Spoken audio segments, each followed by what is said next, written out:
जी कैफ 4 आज के लेक्चर का आगाज करते हैं। लेक्चर नंबर 36 और हमारा जो टॉपिक चल रहा है चैप्टर 7, उसमें हमने कंसेप्ट स्टडी कर लिए थे सारे, परफॉर्मेंस ऑफ कॉन्ट्रैक्ट पार्ट 2। आज इसके प्रैक्टिस क्वेश्चंस को हमने डिस्कस करना है और एमसीक्यूज को डिस्कस करना है। ऐसे ही है, चैप्टर कंप्लीट हो गया था ना। चलिए पहले डिस्कस करते हैं प्रैक्टिस क्वेश्चंस को, फिर उसके बाद एमसीक्यूज को।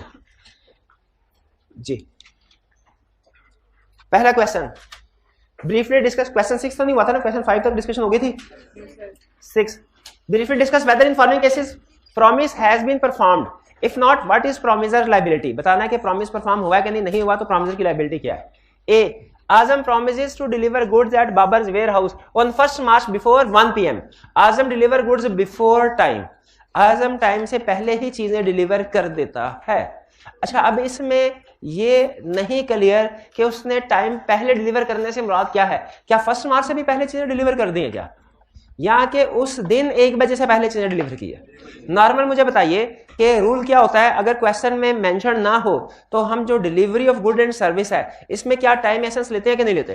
टाइम एसेंस है, ठीक है। तो अगर इसमें डेट से पहले डिलीवर किया गया है, यानी 1 मार्च के बजाय 28 फरवरी 27 फरवरी को डिलीवर किया गया है, तो फिर ये वैलिड टेंडर नहीं है, ये प्रॉपर टाइम नहीं कंसिडर किया जाएगा। हाँ, लेकिन उसी दिन 1 बजे से पहले 12-11 बजे डिलीवर कर दिया गया है तो फिर इसे टाइम पे ही समझा जाएगा। देखें थोड़ा बहुत 1 बजे का मतलब ये नहीं है कि अब एग्जैक्ट 1 बजे तो फिर वो डिलीवरी लेके आए।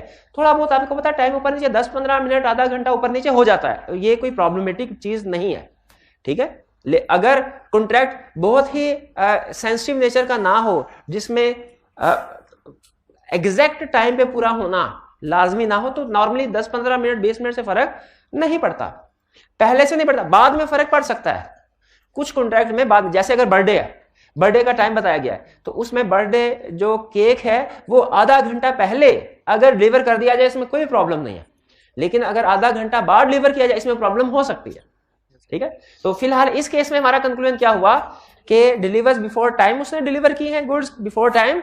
अगर तो ये बिफोर 1 PM की बात कर रहा है तो फिर ठीक है, सेम डे जिस दिन एग्री किया था उस दिन किया है, कोई प्रॉब्लम नहीं है, प्रॉमिस परफॉर्म हो गया।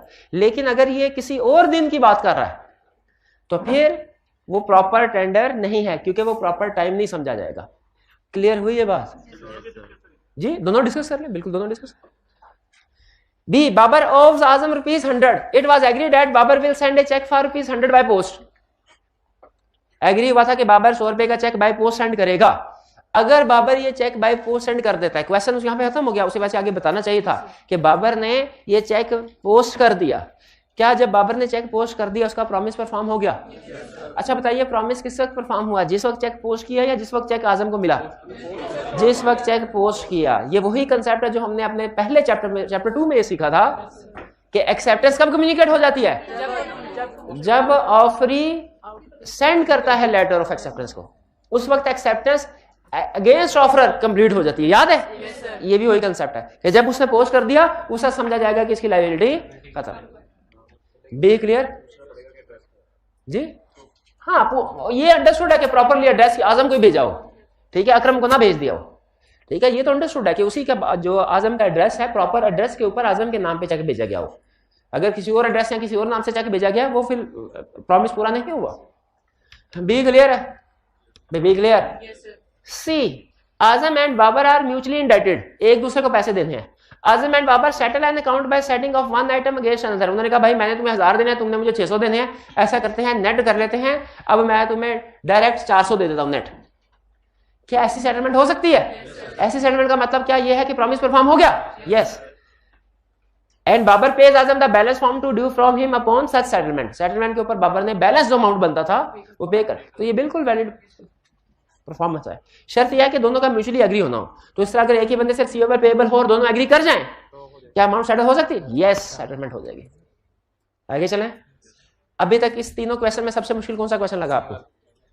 सी वाला? नहीं, कंपैरेटिवली मुझे इसमें ये वाला लगा मुश्किल। हाँ, क्योंकि उसमें उसने पूछा नहीं था। अच्छा, लेवल में क्या मतलब? यानी तुम्हें कोई भी मुश्किल नहीं लगा और मुझे एक मुश्किल लगा और मुझे कह रहा मेरा लेवल, क्या मतलब मेरा डाउनग्रेडेड लेवल है। ये उस वक्त बोलना था जब मुझे सारे सवाल आते होते, मैं कहता मेरे लिए कोई भी मुश्किल नहीं, और आप कहते सर मेरे लिए मुश्किल है, उस वक्त कहना था। ये गलत मौके पे बात बोल देते हैं, डायलॉग। 6 आगे चलते हैं next. D, Azam owes Babar ₹2000। Azam ने बाबर को पैसे देने, यही मतलब है ना। Babar accept some of Azam's goods in reduction of the debt. वो उसका मोबाइल ले लेता है, उसका लैपटॉप ले लेता है और कहता है पैसे अब कम हो गए, 500 देना तुमने सिर्फ। क्या ये वैलिड है? शर्त क्या है? म्यूचुअल कंसेंट के साथ हो, वरना ये चोरी का केस भी हो जाता है। ये बैंक में ना अक्सर जब हम ऑडिट करने के जाते हैं, अक्सर प्रॉब्लम होती थी। बैंक में रूल ये होता है कि सिक्योरिटी के तौर पे अगर आपने कोई चीज बैंक के पास रखवा के लोन लिया हुआ है ना, और आपने ड्यू डेट के ऊपर पैसे अदा नहीं किए लोन के, तो क्या बैंक आपकी सिक्योरिटी बेच सकता है कि नहीं? नहीं। बैंक पहले आपको नोटिफाई करता है कि आपकी सिक्योरिटी को बेचने, आपने पैसे नहीं दिए, आपकी सिक्योरिटी को बेचने लगा हूं। ये नोटिफाई किए बगैर बैंक आपकी सिक्योरिटी को नहीं बेच सकता। ठीक है, एक तरह से ये आपकी कंसेंट होती है कि अभी भी अगर पैसे अदा करने हैं तो दे दो। ठीक है, तो कंसेंट के साथ चीजें ले सकता है, वरना कंसेंट के बगैर चीजें लेगा ना अगर बाबर, तो बाबर के ऊपर चोरी का केस हो जाएगा। लेकिन इसमें एक लफ्ज है बाबर एक्सेप्ट, इसका ऐसे ये हमें मीनिंग मिल रहा है कि आजम ने उसको दिया है। बिल्कुल आजम ने, तो ये वैलिड है, बिल्कुल सेटलमेंट हो सकती है। E, Azam desires Babar who owes him ₹100 to send him a cheque of ₹100 by post. वही तो ठीक है, जैसे ही वो चेक सेंड करेगा उसकी लायबिलिटी डिस्चार्ज, प्रॉमिस पूरा हो गया। और किस दिन हुआ? जिस दिन चेक सेंड किया, पोस्ट किया। F, Azam promises to deliver goods at Babar's warehouse on 1st January. Azam brings the goods to Babar's warehouse, but after the usual hours of business. क्या लायबिलिटी डिस्चार्ज हुई? क्या ये proper tender है? No proper tender नहीं। क्यों नहीं है? Proper time पे नहीं है। प्रॉपर टाइम क्या होते हैं? Usual hours of the business. ठीक है, अगर टाइम मेंशन किया हो तो वो 1 बजे, 2 बजे, 3 बजे। टाइम मेंशन नहीं किया हुआ तो with in usual hours of the business. अच्छा, मुझे याद आया टाइम एंड प्लेस वाले में एक कंसेप्ट था जिसमें वो कहता था रीजनेबल, और एक में कहता था must apply for, must ask for. किस में मस्ट आस्क? प्लेस वाले में मस्ट आस्क। बिल्कुल ठीक। Azam promises to deliver 1000 kg of jute to Babar on 1st May. Babar agrees to specify the place of delivery later. Babar ने कहा अच्छा agreement हो गया कि 1000 किलो वो प्रोडक्ट सेंड करेगा। बाबर ने कहा अच्छा जगह बाद में बताऊंगा। अब क्या होगा? अब आजम को चाहिए कि डिलीवरी से पहले पूछ ले बाबर से मास्टर्स कि वो किस जगह पर डिलीवर करना है। और बाबर की जिम्मेदारी क्या है कि वो उसे रीजनेबल प्लेस बताए, मतलब जिस शहर में एग्रीमेंट हुआ है उसी शहर के गिर्द। अब ये ना बता दे उसे कि मुझे किसी दूर दराज के इलाके में कुछ डिलीवर करना है, क्योंकि एग्रीमेंट के वक्त ट्रांसपोर्टेशन कॉस्ट का भी अंदाजा लगाया होता है पार्टीज ने। अगर आप उसे अनरीजनेबल प्लेस बता दें तो हो सकता है कि उसकी वहां पे ट्रांसपोर्ट कर ही ना पाए, इसलिए रीजनेबल प्लेस बताना जरूरी है। ये क्लियर? इसमें बताइए सबसे मुश्किल क्वेश्चन आपको कौन सा लगा? डी? कोई भी नहीं? डी कोई भी नहीं? सारा कंपैरेटिवली मुझे एफ और जी में से दोनों थोड़ा सा ये चले है। ठीक है, कितने स्टूडेंट काफी ज्यादा मुश्किल लगा? कितना को जी? किसी को कुछ इजी थे? चले कोई बात नहीं, आगे चलते हैं। फिर नेक्स्ट क्वेश्चन में पूछेंगे। H, Azam agreed to deliver rice to Babar on 1st June but no place was fixed for delivery. ये वही पहले वाला क्वेश्चन हो गया। आजम पूछेगा, आजम मस्ट आस्क, और बाबर की क्या जिम्मेदारी है कि रीजनेबल प्लेस बताए। I, Hamad, ordered a large flag to celebrate Independence Day, but did not specify the time for performance. If no time is specified, when should flag be delivered? Before Independence Day. On or before Independence? On भी कह सकते हैं, on भी कह सकते हैं मेरे ख्याल। on या before ठीक है। on ये ना 14 अगस्त को शाम को ले, before ठीक। J, Adil ordered decoration to be installed on 17th August on occasion of his daughter's birthday. 17 अगस्त को डेकोरेशन। अच्छा बताइए 18 को अगर डेकोरेशन करते चलेगा? 16 को करते चलेगा? 17 अगस्त को ही डेकोरेशन होनी चाहिए। इसका मतलब टाइम इसमें एसेंस है। However, he did not specify the time of decoration. When should be the performance made? On the 17th August during usual business hours. During usual business hours. Decoration वाले के जो business hours होंगे। कि Adil undertakes to deliver 1000 kg of rice to Bilal on a fixed day. However, he did not specify the place of delivery. Where should rice be delivered? Adil must ask. ठीक है, और जो reasonable place बताई जाए वहां पे rice को deliver करे। Agreed? Question, briefly explain 5 rules regarding performance of reciprocal promises under the provisions of contract act spring 2019 का क्वेश्चन है। 5 रूल्स है एक रूल्स पढ़े थे कंटिंजेंट कॉन्ट्रैक्ट के, ये है रेसिप्रोकल प्रोमिसेस के। जी मेरे भाई बताइए क्या रूल्स हैं रेसिप्रोकल प्रोमिसेस के?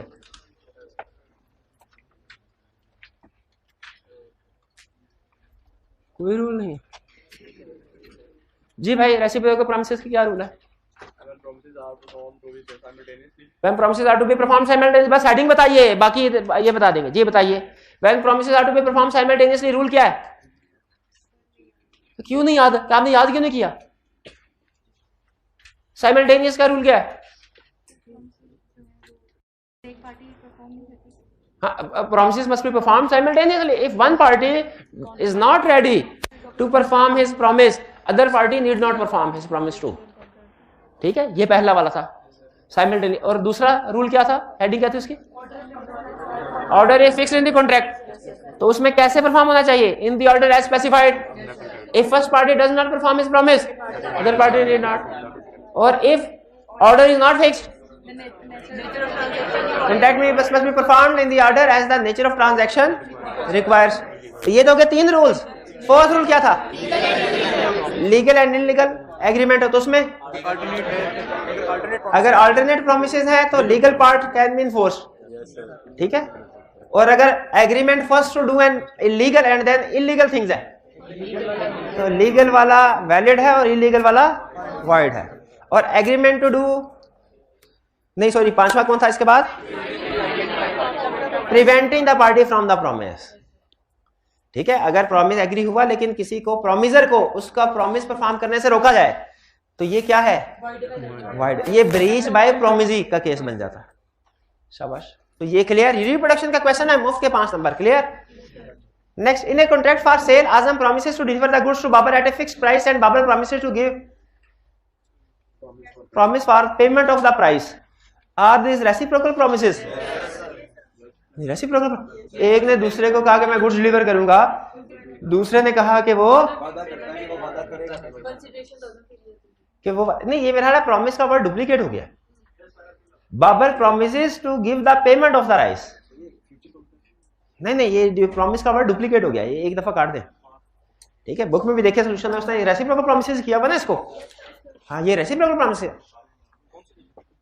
हाँ जी, कंसीडरेशन। तो कंसीडरेशन रेसिप्रोकल प्रॉमिसेस होते हैं। एक पार्टी दूसरे को गुड सप्लाई कर रही है, दूसरी पार्टी पहले को पेमेंट कर रही है, ये रेसिप्रोकल प्रॉमिसेस हैं।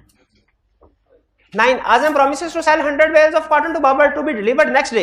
Babar promises to pay within a month. Azam does not deliver the bales of cotton. Is Babar liable to perform his promise? ये कौन से वाला रूल्स में से कौन सी वाली कैटेगरी आई?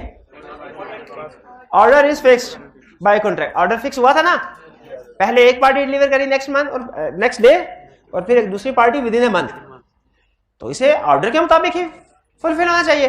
और अगर एक पार्टी अपना प्रॉमिस पूरा नहीं करती तो क्या होगा? दूसरी पार्टी भी नहीं करेगी। ठीक, मैं थोड़ी देर के लिए हाइब्रिड की क्लास में चला जाऊं। ठीक है, आप देखते रहेंगे सामने क्या हो रहा है, डिस्कशन करने के लिए। चलिए, ये एक बड़ा क्वेश्चन आता है ना, फिर उसके उधर जाते हैं। Azam agreed to build a house for Babar for a fixed price to be paid after the house is built. Which promise should be performed first? कह दिया after the house is built, कह दिया, रह क्या गया बाकी? जाहिर है पहले हाउस बिल्ड होगा, बाद में price. Question 11. Azam agreed to deliver goods to Babar at a price to be paid by Babar on delivery. ठीक है, यानी ये हो गया हमारा साइमल्टेनियस वाला। If Babar is not ready to pay the amount or first installment, if installments are agreed, अगर amount pay कर दे, should Azam deliver the goods? नहीं। एक पार्टी रेडी नहीं है तो दूसरी पार्टी को भी प्रॉमिस पूरा करने की जरूरत नहीं है। If Azam is not ready to deliver the goods, should Babar pay for the goods? नहीं। अगर एक पार्टी रेडी नहीं है प्रॉमिस पूरा करने के लिए, दूसरी पार्टी को भी प्रॉमिस परफॉर्म नहीं करना चाहिए। Which promise must be performed first in following cases? इन केसेस में कौन सा प्रॉमिस पहले पूरा होना चाहिए? Azam and Babar contract that Azam shall build a house for Babar at a fixed price. पहले घर बिल्ड हो, बाद में। ये उस वक्त होगा जब एग्री नहीं हुआ, जब नेचर, वरना नॉर्मली अगर आपस में वो एग्री कर लेते हैं, जैसे ठेके पे कंस्ट्रक्शन करनी है तो नॉर्मली क्या होता है, कहते हैं भाई पहले पैसे दे फिर शुरू करेंगे, या दरमियान में तय आ जाता है कि जी 1 महीने बाद इतने पैसे, 2 महीने बाद इतने, 3 महीने के बाद आपका घर तैयार। हाँ, अनलेस एग्रीड, तो ये रूल क्या होगा कि पहले घर बिल्ड होगा, उसके बाद पैसे दिए जाएंगे। Second, Azam and Babar contract that Azam shall make delivery of his stock in trade to Babar at a fixed price, and Babar promises to give security for the payment of the money. यहाँ पे फर्क ध्यान में रखिए, अगर कुछ भी mention ना हो तो पहले गुड्स डिलीवर होती है, बाद में पेमेंट। यहां पे कुछ भी मेंशन नहीं है, यहां पे भी यही रूल लगेगा, पहले गुड्स डिलीवर होंगी या बाद में पेमेंट होगी। ये यहां पे लेकिन जो बात सिक्योरिटी की कर रहे हैं ना, सिक्योरिटी फॉर पेमेंट, ये सिक्योरिटी की बात कर रहा है। सिक्योरिटी से मुराद कोई जमानत कि ये अगर ये इससे पैसे ना दिए तो कोई और पैसे देगा, तो जमानत पहले दी जाएगी, बाद में गुड्स डिलीवर की जाएंगे और फिर उसके बाद पेमेंट होगी। ये नॉर्मली होता है इंपोर्ट में, इंपोर्ट एक्सपोर्ट में। अगर हम चाइना से कोई इंपोर्ट करवाना चाहते हैं ना, चाइना वाले डरे होते हैं कि भाई चीजें भेज दी ना अगर तो पता नहीं पैसे मिलेंगे ना मिले। अगर तो कॉन्ट्रैक्ट में कुछ भी एग्री नहीं हुआ तो वो पहले चीजें भेजेंगे और फिर पाकिस्तान वाला बाद में पेमेंट करेगा, ठीक है। लेकिन प्रैक्टिस में फिर क्या होता है भला, चाइना वाले कहते हैं भाई आप अपने किसी बैंक से हमें गारंटी दिलवाए कि हमने चीजें भिजवाई और आपने उसके बाद पेमेंट ना की तो बैंक पेमेंट करेगा। पहले गारंटी देंगे हमें तो फिर हम आपको चीजें भिजवाएंगे। यह है सिक्योरिटी या गारंटी, ठीक है। इसका यह मतलब नहीं है कि पेमेंट पहले होगी, ये सिक्योरिटी पहले दी जा रही है, पेमेंट नहीं पहले, पेमेंट बाद में ही होगी, लेकिन पेमेंट करने की गारंटी पहले दी जा रही है। तो पहले गारंटी होगी, बाद में गुड्स डिलीवर होंगे और फिर उसके बाद पेमेंट होगी, ठीक है। सिक्योरिटी से मुराद एडवांस पेमेंट नहीं है, यह सिक्योरिटी से मुराद। अच्छा, अगर आप इसका मतलब एडवांस पेमेंट ले लेना, एडवांस पेमेंट, तो फिर भी जाहिर है कंसेप्ट वही, पहले एडवांस पेमेंट होगी, उसके बाद गुड्स डिलीवर की जाएगी और फिर बाद में बाकी बैलेंस पेमेंट होगी। सिक्योरिटी का मतलब अगर आपको एडवांस लग रहा है उस लिहाज से भी कर सकते हैं। मुझे सिक्योरिटी के मतलब से गारंटी समझ में आया, ठीक है। लेकिन दोनों सूरतों में पहले सिक्योरिटी दी जाएगी, ठीक है, उसके बाद गुड्स आएंगी, फिर उसके बाद जो फाइनल पेमेंट की जाएगी। क्लियर? कुछ समझ आया? नहीं समझ आया? कोई समझ नहीं आया। 13 Azam and Babar contract that Babar shall execute certain work for Azam for ₹1000। Babar is ready and willing to execute the work accordingly but Azam prevents him from doing so. What remedy is available to Babar? ये वही केस, ये कौन सा केस हुआ reciprocal promises में से? Preventing promiser from performing his contract. अब इसमें क्या कॉन्सिक्वेंसेस है? नहीं, डैमेजेस बाद में, पहले तो ये बताइए कि बाबर के लिए this contract is voidable at the option of Babar. अब फिर बताना है अगर बाबर रिसेंड करता है तो क्या करेंगे, अगर बाबर रिसेंड नहीं करता तो क्या? If Babar rescinds the contract he can claim damages, claim कर सकता है वो। If Babar does not rescind the contract तो फिर भी डैमेजेस क्लेम कर सकता है, प्रोवाइडेड वो एट टाइम और डिलीवरी नोटिफाई करे इसको। देखिए अगर उसने कहा कि काम शुरू ही नहीं हुआ फिर भी पेमेंट कर दिया, कंपनसेशन वाला पॉइंट फिर भी आएगा। एक दफा एग्रीमेंट हो जाए ना, उसके 1 घंटे बाद भी अगर आप कहें ना भी यह काम हमने नहीं करना, स्टिल डैमेजेस पे करना पड़ते हैं आपको। उसमें डैमेजेस क्या होंगे? वो जो उस पार्टी ने एक्सपेक्ट किया होगा कि ये प्रॉफिट है, ठीक है, जो एक्सपेक्ट किया होगा। आपको एक छोटा सा टिप बताता हूँ, डैमेजेस वाले चैप्टर में काम आएगा आपके। अकाउंटिंग क्या अकाउंटिंग पढ़ी हुई आपने? एक्सपेक्टेड प्रॉफिट रिकॉर्ड होना चाहिए कि नहीं? प्रूडेंस कंसेप्ट पढ़ा है? हम कुछ कॉन्ट्रैक्ट्स एग्रीमेंट्स करते हैं, कुछ पे हमें एक्सपेक्टेड प्रॉफिट होता है, कुछ पे लॉस। जैसे फर्ज कीजिए मैंने भाईजान के साथ एग्रीमेंट किया कि मैं इनको लैपटॉप 1 लाख रुपए में सप्लाई करूंगा। अब एग्रीमेंट होने के बाद अब उसकी जो कॉस्ट है वो 80,000 है, एग्रीमेंट हो गया 1 लाख में इसको बेचना है, मेरा एक्सपेक्टेड प्रॉफिट है 20,000। अकाउंटिंग क्या कहती है? मुझे इस 20,000 को रिकॉर्ड कर लेना चाहिए। अकाउंटिंग कहती है नहीं करना चाहिए, वो कहते हैं एक्सपेक्टेड लॉस को रिकॉर्ड कर लो, एक्सपेक्टेड प्रॉफिट को रिकॉर्ड नहीं करना। अब जरा गौर से सुनिएगा, गौर से सुनिएगा, गौर से। अकाउंटिंग कहती है जब कोई कॉन्ट्रैक्ट कर लो ना, एक्सपेक्टेड प्रॉफिट रिकॉर्ड ना करो। लॉ कहता है एक्सपेक्टेड प्रॉफिट रिकॉर्ड कर लो। क्यों भला? क्योंकि अगर उसने बाद में वो कॉन्ट्रैक्ट पूरा ना किया तो आप उसे डैमेजेस क्लेम कर सकते हैं, वो प्रॉफिट पक्का हो गया आपका, वो प्रॉफिट कहीं नहीं जाता, लीगली प्रॉफिट कहीं नहीं जाता। अकाउंटिंग जो कहती है कहती रहे, लॉ क्या कहता है? एग्रीमेंट हो गया, प्रॉफिट आपका पक्का हो गया, अगर वो अगले ही दिन एग्रीमेंट तोड़ देना आप डैमेजेस का केस कर सकते हैं उसके खिलाफ। और डैमेजेस में क्लेम क्या करेंगे? वो प्रॉफिट जो आपका एक्सपेक्टेड था। तो ये कहीं साइड में लिख ले कि expected profit can be claimed in law.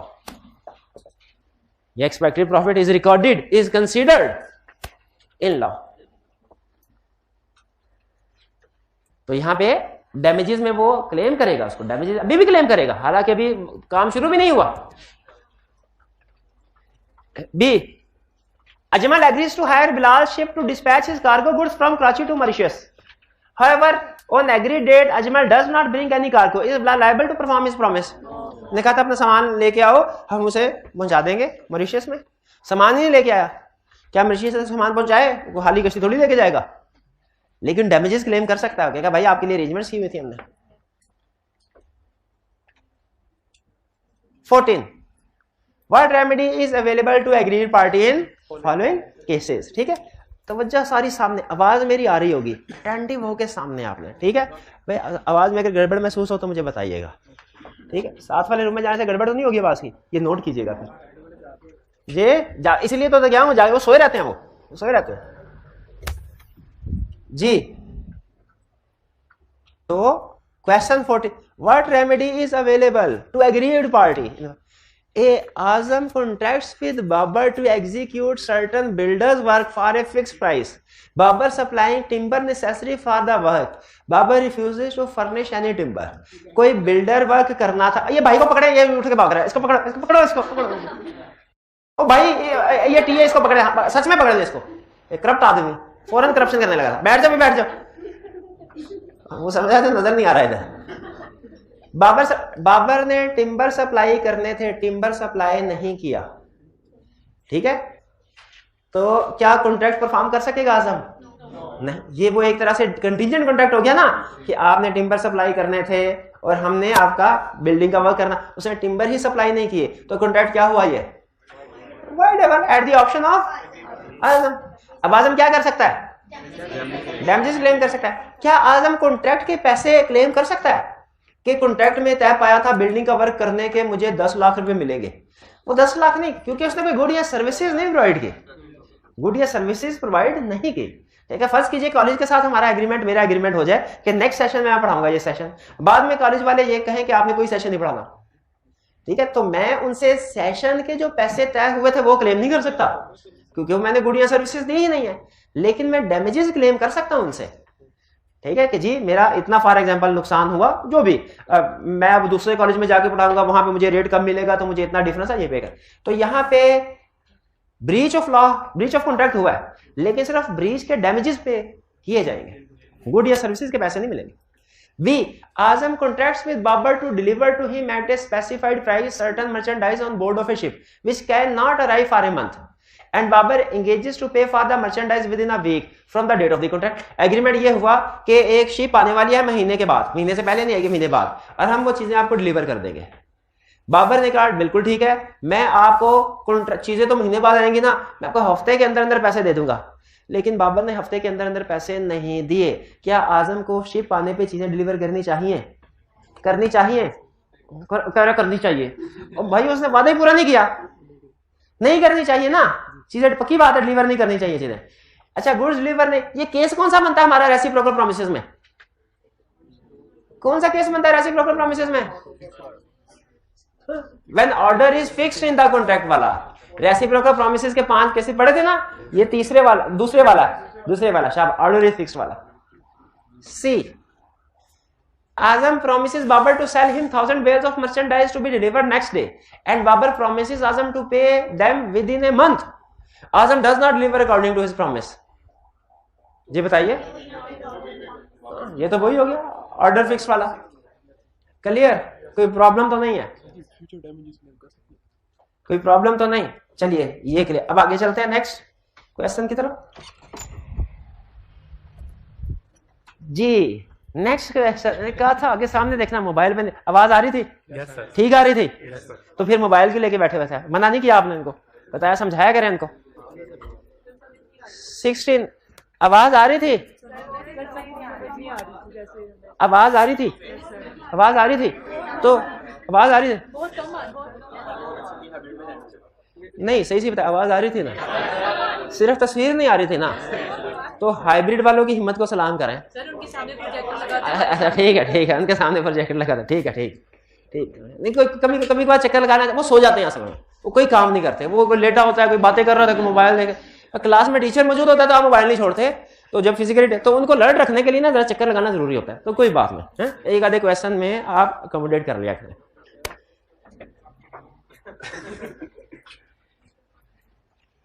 मैमार 15 नहीं, डबल आगे चला गया। अच्छा Azam and Babar agree that Azam shall sell Babar a house for rupees 10 million. But that if Babar uses it as a gambling house, he shall pay rupees 50 million for it. Comment on the validity of the agreement. Valid है, पहले वाला valid है, gambling house वाला void है। और reciprocal में कौन सा वाला पॉइंट था? Fourth one, correct B.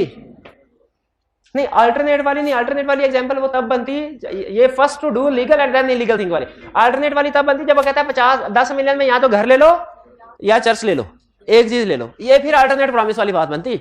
ये वाली फर्स्ट टू डू के पहले एग्रीमेंट, पहले ये काम करना है, बाद में गैम्बलिंग। तो घर की सेल के हिसाब से कॉन्ट्रैक्ट वैलिड है, गैम्बलिंग के पॉइंट ऑफ व्यू से वाइड है। Zahid and Yasir agree that Zahid shall pay Yasir rupees 1 million for which Yasir shall afterward deliver to Zahid either rice or smuggled, ये है alternate promise, either rice or smuggled opium। Rice के लिए legal है, smuggled opium के लिए illegal है। यानी इस कॉन्ट्रैक्ट में कोर्ट के जज के सामने जब कॉन्ट्रैक्ट पहुंचेगा, जज क्या कहेगा? वो स्मगलिंग है, पूरा कॉन्ट्रैक्ट फाड़ देगा क्या जज? नहीं, कहेगा इस कॉन्ट्रैक्ट को इन्फोर्स करवाएंगे हम, लेकिन हम समझेंगे ये इलीगल वाली चीज है ही नहीं। इसको लाल पेन से जज ऐसे क्रॉस कर देगा और कहेगा बाकी का कॉन्ट्रैक्ट पूरा करो। आगे चलते हैं। Member promised to manufacture and deliver to Nasir remote control toy helicopter of agreed specification in first week of March 2011. Nasir in turn promised to pay for them by second week of March 2011. Order fixed in the contract. Member did not deliver the toys according to his promise. Should Nasir keep his promise and what remedy if any is available to? Can नहीं, if first party is not ready, the party need not perform his promise. तो other party के पास remedy क्या है? ये breach of contract है।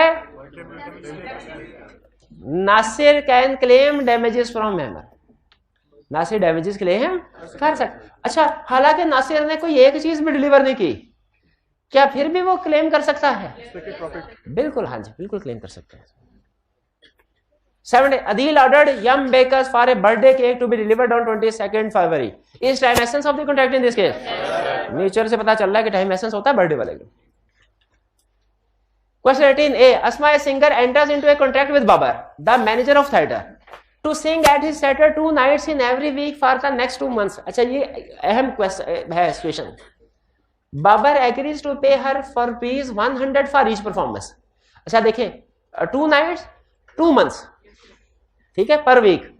इसका मतलब है 2 चौके 8 और 8 दूनी 16, 16 नाइट्स परफॉर्मेंस है और 100 rupees each performance. On the 6th night Asma wilfully का वर्ड सबसे अहम है। विलफुल, अगर कोई बीमार वगैरह हो जाए, टू इल टू सिंग, वो सुपरवीनिंग इम्पॉसिबिलिटी में आता है। यहां पे विलफुली के लफ्ज से हमें पता चला ये सुपरवीनिंग इम्पॉसिबिलिटी का केस नहीं है। Absent herself from the theatre, अब देखिए इसका मतलब है इसने ड्यू डेट पे गुड्स या सर्विसेज डिलीवर नहीं की। तो बताइए इसमें टाइम एसेंस है कि नहीं? क्या ये कॉन्ट्रैक्ट वाइडेबल है?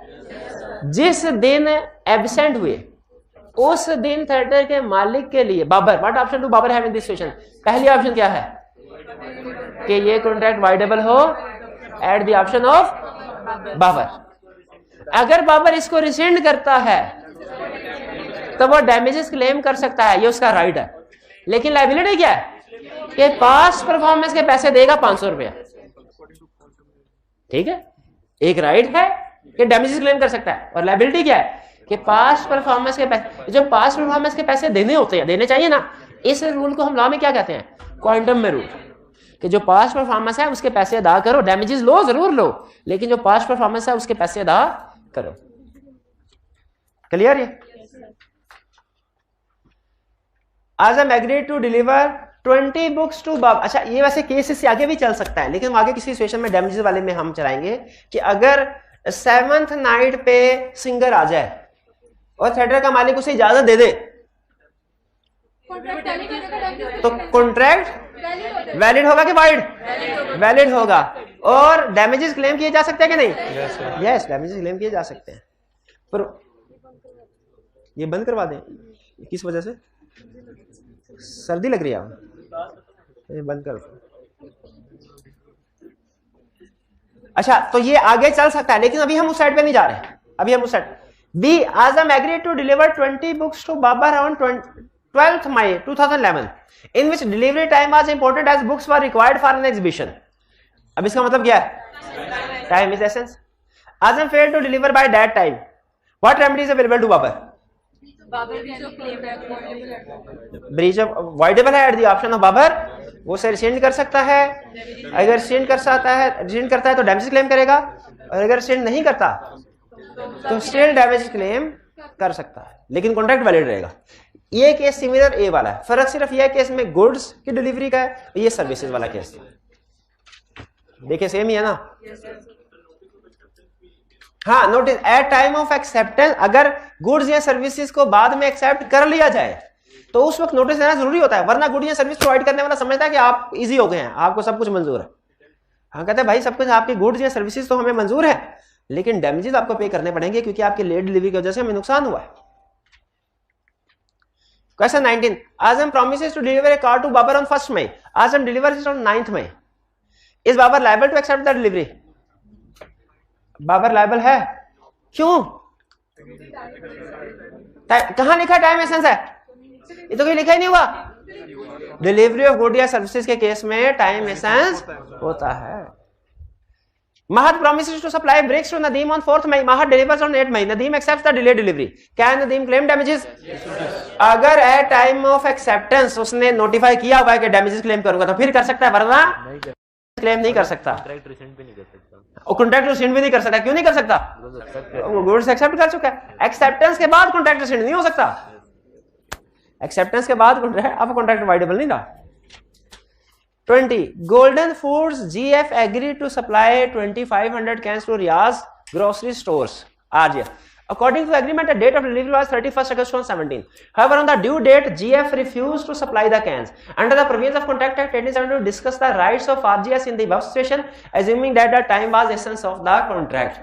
अब बताइए, RGS जो कि बायर था, सप्लायर ने गुड्स सप्लाई करने से इनकार कर दिया, इसके पास क्या राइट्स है?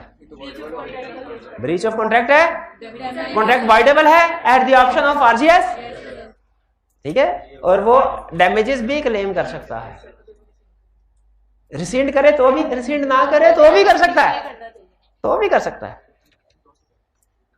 B. What would be your answer to A above if GF supplied the cans on 12 September 2017 and RGS accepted the performance but suffered a loss on account of delayed supply? अब जब accept कर लिया supply को, अब contract voidable नहीं रहा, लेकिन जो लॉस हुआ उसका डैमेजेस क्लेम किए जा सकते हैं, provided it is notified at time of acceptance. Clear? ये रिपीट ही था पिछले वाले 2-3 जो क्वेश्चन हमने किया, ये थे हमारे क्वेश्चन. लेकिन अभी एक चीज हमारी रह गई, क्या?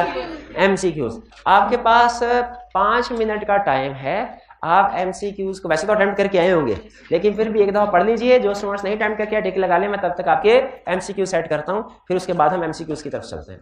पॉज कीजिएगा जी. अब चलते हैं चैप्टर 7 के एमसीक्यूज की तरफ. डिस्कशन स्टार्ट करें. Which one of the following is not a joint promise? Joint promise होता क्या मेरे भाईजान मोबाइल? joint promise होता क्या? जिसमें एक से ज्यादा प्रोमिसर या प्रोमिसी हो, दोनों में से कोई, या दोनों. बिल्कुल, शाबाश. कैरेज में से कौन सा जॉइंट प्रॉमिस नहीं है? Several joint promisor with a single promisee, ये है. तो इसका मतलब ये हमने ऑप्शन सेलेक्ट नहीं करनी. Single promisor with several joint promisee, ये भी जॉइंट प्रॉमिस है. उसने पूछा कौन सा जॉइंट प्रॉमिस नहीं है? Several joint promisor with several joint promises, ये भी जॉइंट. और single promisor with single promisee, ये जॉइंट प्रॉमिस नहीं है. इसीलिए हमारी करेक्ट ऑप्शन क्या हुई? D. Mr. X borrowed sum of rupees 100,000 from Mr. Y for 2 years. After 1 year, Mr. X dies, and Mr. Z, who is a legal representative, inherits property of rupees 60,000 from him. उसे उसकी property 60,000 pass on हुई. On due date of repayment mister Y will call upon mister Z to repay.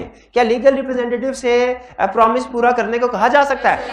हाँ बिल्कुल, unless के वो personal nature वाला हो या एग्रीड किया गया कॉन्ट्रैक्ट में स्पेसिफिकली कि उसी से पैसे वसूल किए जाएंगे, लीगल रिप्रेजेंटेटिव परफॉर्म कर सकते हैं. On due date of repayment, Mr. Y will call upon Mr. to repay, but the capacity of Mr. Z is limited up to the value of rupees 60,000. State the legal position. यानी mister Z सिर्फ 60,000 पे कर सकता है. तो कितने पे करने का लायबल है?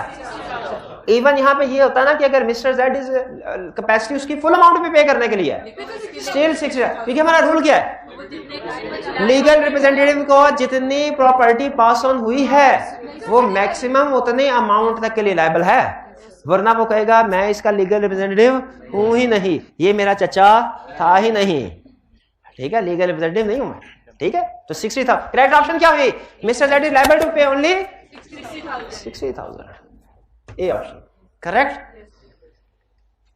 Third, for the performance of joint promise,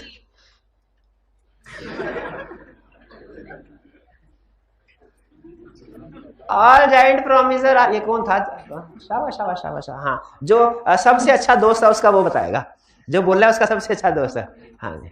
अच्छा अब बताइए, for the performance of joint, all joint promisor are jointly liable, jointly नहीं, सारे प्रॉमिसर जॉइंटली लायबल नहीं होते, होते तो हैं, नहीं जॉइंटली नहीं लायबल होते।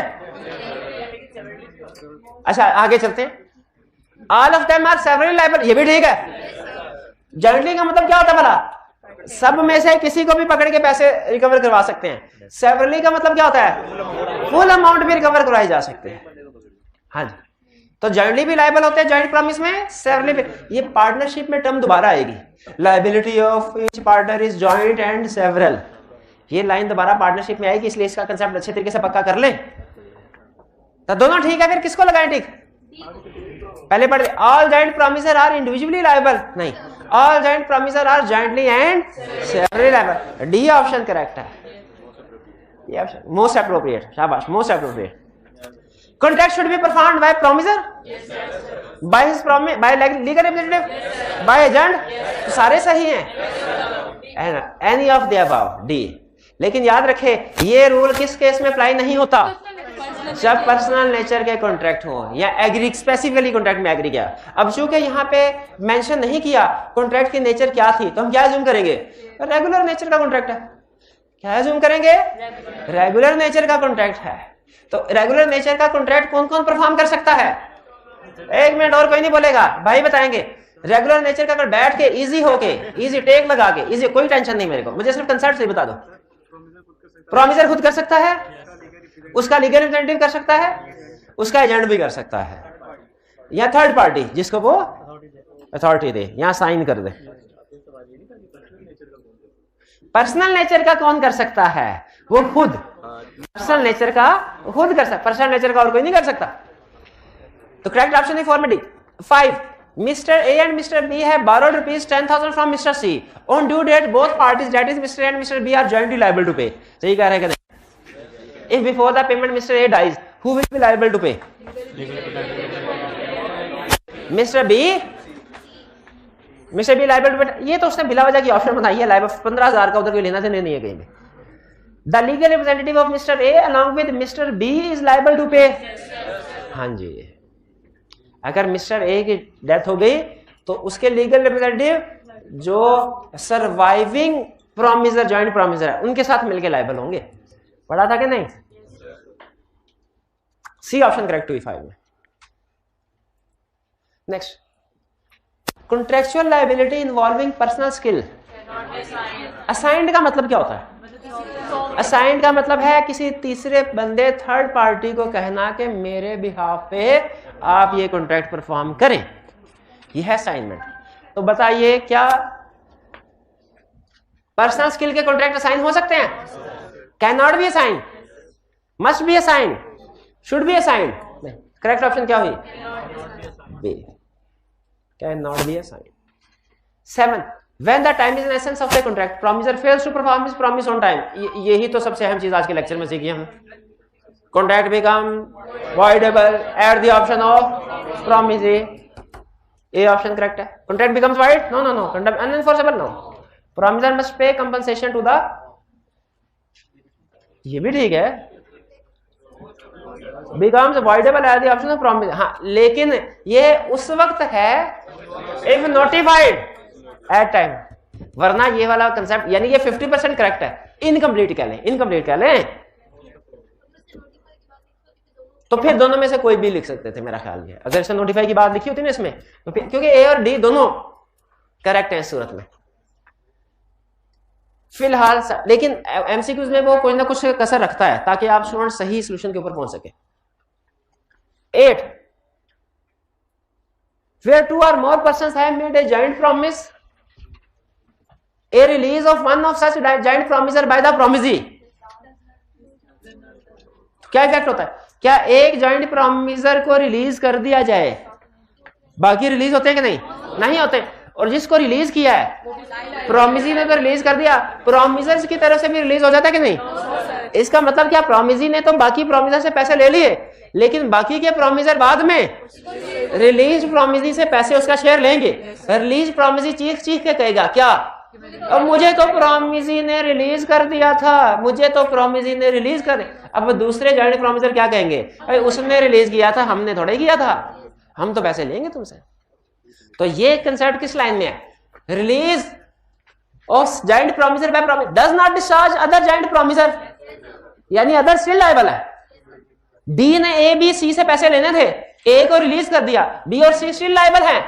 Yes liable. Neither does it free the joint promisor so release from responsibility to other joint promisor. और ए भी लायबल है, लेकिन किसको?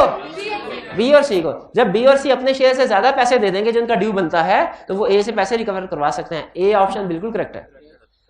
8 बी में क्या कह रहा है? Discharge other joint promisor but it does not free joint promisor so release from responsibility. नहीं, ये तो उलट बात कर गया, यानी जिसको रिलीज किया कह रहा है ये लायबिलिटी है, बाकियों की नहीं ना। Discharge other joint promisor no, release of one such joint promisor is not allowed under the law. नहीं लाउड है। करेक्ट ऑप्शन क्या हुई? 9 where a contract consists of reciprocal promises and such reciprocal promises are to be simultaneously performed। पहला rule, promiser need not perform his part of promise at all। नहीं करना तो पड़ेगा, perform तो करना पड़ेगा। promiser need not perform his part of promise unless promisee is ready and willing to perform his reciprocal promises। जब तक दूसरी पार्टी तैयार ना हो, हमारे लिए भी प्रॉमिस पूरा करना जरूरी नहीं है। C promiser has to compel promise to perform his promise first। ना, there is not valid contract between part। गलत। तो करेक्ट ऑप्शन क्या हुई? B option. Which one of the following statement is incorrect? Incorrect को underline करें। Regarding the time of performance, गलत statement ढूंढनी है। Where the time is of essence of a contract, a slight delay shall not allow the agreed party the right to terminate the contract। कहता है अगर time essence होना, छोटे मोटे delay से फर्क नहीं पड़ता। भाई टाइम एसेंस हो तो छोटे मोटे डिले से भी फर्क पड़ता है। सालगिरह का टाइम 6 बजे, सबको 6 बजे बुलाया हुआ है, अगर 6 के बजाय 7 बजे केक डिलीवर किया जाए तो स्लाइड डिले है ना, फर्क पड़ता है कि नहीं पड़ता? स्टिल फर्क पड़ता है।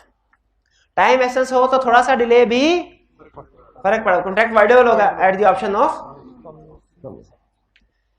तो ये स्टेटमेंट गलत है ना, और गलत ही तो ढूंढ रहे थे, लेकिन अब देखने के पहले बाकी की स्टेटमेंट सही है भी कि नहीं। Where the contract does not provide that performance must be completed by certain date, party must perform their respective obligation with a reasonable time. ये सही है, तो इसको सेलेक्ट नहीं करना था, गलत ढूंढना था। जब टाइम एग्री ना हो तो रीजनेबल टाइम में करना चाहिए कॉन्ट्रैक्ट परफॉर्म। बी ठीक है, इसलिए हमने तो इनकरेक्ट लिखा हुआ था ना, इनकरेक्ट ढूंढो, तो ये ही इनकरेक्ट था, ये तो करेक्ट है। सी करेक्ट होगा कि नहीं? Parties can mutually decide whether the time is essence of the contract or not। Correct। Time shall be of the essence of the contract where the subject matter of the contract indicates that time shall be of the essence। Subject matter के हिसाब से अगर subject matter हो flag, तो contract time essence है कि नहीं? 11 when two persons have made a joint promise then unless a contrary intention appears from। अच्छा, इसका मतलब पता क्या है? Unless a contrary intention appears from the contract। Unless a contrary intention appears from the contract, इसका मतलब है unless agreed otherwise। Unless a contrary intention appears from the contract का मतलब क्या है? Unless agreed otherwise। अब ये जहां कहीं लफ्ज आए ना, इसको आपने ट्रांसलेट करना है unless agreed otherwise, यानी अगर कॉन्ट्रैक्ट में कुछ भी नहीं है। The promise shall be performed during their joint lives by any one of the joint promisers, by majority of joint promisers, या by all of them jointly। all of them jointly। ठीक है, इनके point of view से इन सबको इकट्ठे perform करना है। वो तो प्रॉमिसी को लाने ऑप्शन दी हुई ना कि किसी एक को भी पकड़ ले, इन्होंने तो सबके, इनकी तो इकट्ठी लायबिलिटी है। करेक्ट ऑप्शन हमारी हुई सी। 12 where time for performance is specified in a contract the promisor has to perform without application by the promisee. Time mention है, टाइम मेंशन है, तो प्रोमिसर ने बगैर अप्लाई किए बगैर पूछे कॉन्ट्रैक्ट परफॉर्म करना है। हाँ जी, ऐसे टाइम मेंशन का मतलब यही होता है। बाकी क्या है, promisor shall perform after specified time in the contract as per his own choice. Either of the above? No.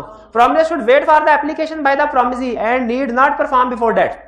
नहीं, बता दिया। जब स्पेसिफाई करने का मकसद ये होता है भाई, बार बार पूछना, तंग ना करना, ठीक है, बार बार तंग ना करना। जैसे आपको बता दिया जाए टेस्ट किस दिन है, उसका सिलेबस क्या है, आप फिर भी बार बार पूछते हैं। हाँ, टेस्ट किस दिन है, उसका सिलेबस क्या है, बताया ही नहीं अभी।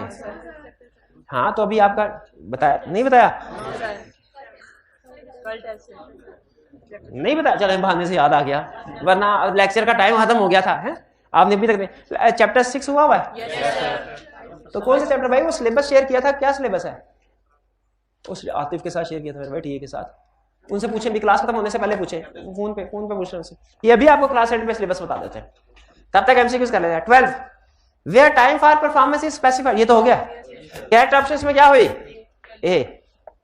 13 in a contract where time is not specified for performance, the promiser can perform the contract at any time within a reasonable time. C option correct है। 14 Amjad, Babar and Chand jointly promises to pay Daud the sum of rupees 6,000. Calculator निकाल लें। Chand is compelled to pay the whole, Chand से सारे पैसे 6,000 recover करवा लिए। Amjad is insolvent but his assets are sufficient to pay 1/2 of his debts. Amjad insolvent हो गया, सिर्फ 50% रिकवरी हो सकती है। Which of the following is correct? बताइए अब चांद को कैसे रिकवरी होगी? हमने क्या स्टडी किया? सबसे पहले ए बी सी तीनों का 2000 था। बी हो गया इंसॉल्वेंट, बी हुआ ना? नहीं, ए इंसॉल्वेंट हुआ, 1,000 रुपया इसने दे दिया, तो बैड डेट कितना हुआ? 500, टोटल 1000 का, और 500 बाबर और 500 चांद बेयर करेगा। इसका मतलब है बाबर की लाइबिलिटी भी 2,500, अमजद की कितनी हुई? 1,000, इसकी 2,500, इसकी, और चांद ने पे कितना कर दिया? 6,000, 6,000, कितना ज्यादा पे किया? 3,500। तो वो कैसे लेगा? बाबर से 2,500, अमजद से 1,000। भाई बाबर से ज्यादा अमजद से 1,000 क्यों? क्योंकि 1,000 का इंस्टॉलमेंट हो गया। और बाबर से ज्यादा क्यों? लॉस बेयर होगा। लेकिन बाबर से सारा लॉस क्यों नहीं ले लिया? क्योंकि लॉस इक्वली डिस्ट्रीब्यूट होता है। ये कैलकुलेशन क्लियर है? तो करेक्ट ऑप्शन क्या हुई? Chand is entitled to 1,000 from Amjad and 2,500 from Babar. Clear है? 2,000 बाबर का और 500 जो उसको लॉस शिफ्ट हुआ, bad debt. A option correct. Next 15 Anwar promises Bunty to sell him 100 bales of cotton to be delivered next day and Bunty promises Anwar to pay for them within a month. कौन सा promise हुआ? Reciprocal के अंदर कौन सी? Simultaneous है क्या? Order is fix, simultaneous नहीं है, order. Anwar does not deliver according to promise. Which of the following is correct? Bunty's promise to pay need not be performed and he may claim compensation from Anwar. Yes, C option. Contract becomes void.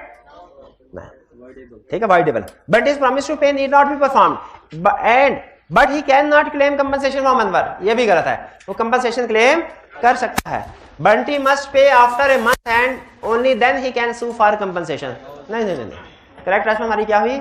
ए, वो compensation claim कर सकता है। ठीक है जी, तो ये रहा हमारा आज का लेक्चर, यहाँ पे खत्म करते हैं। अल्लाह हाफिज।